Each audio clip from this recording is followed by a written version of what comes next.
My name is Jager Munkeby from the Norwegian black jazz band Shining. I'm here at Bloodstock 2014. We just played a show at the main stage and we had a great time. Well, I personally grew up with metal music and rock music when I was a kid. I listened to Pantera and Sepultura and Death and stuff like that.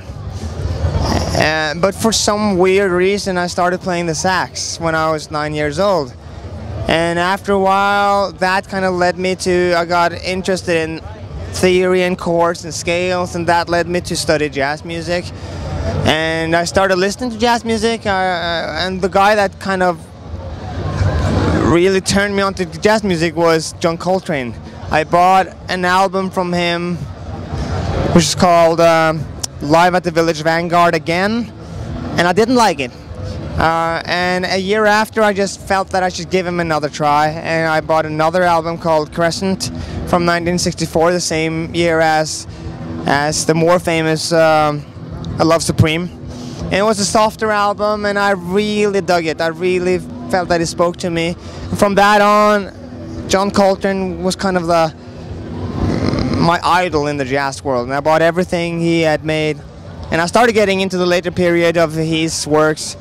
And so really John Coltrane has been one of my biggest inspirations. Saxophone playing wise, Michael Brecker is a guy that you can't really, that probably have influenced every sax player in the world. And Miles Davis and a lot of other people, but personally John Coltrane is like the biggest guy for me. I always felt that recorded albums and live situations are different. I love both of them, but they kind of require different things. I've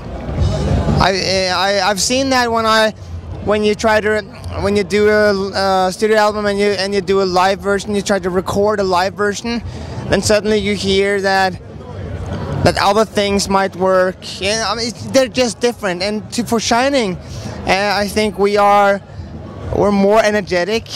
There's more aggression. There's more improvisation in the playing, in the live situation. While it tightened up a bit on the live album, and that goes also for the arrangements. We actually do have a few different arrangements for the songs in the live version. We have transitions, we have elongated endings, stretched out, and they end like in a way that allows us to improvise or like make transitions to new songs. So it's really two different things for us. Obviously it's the same music.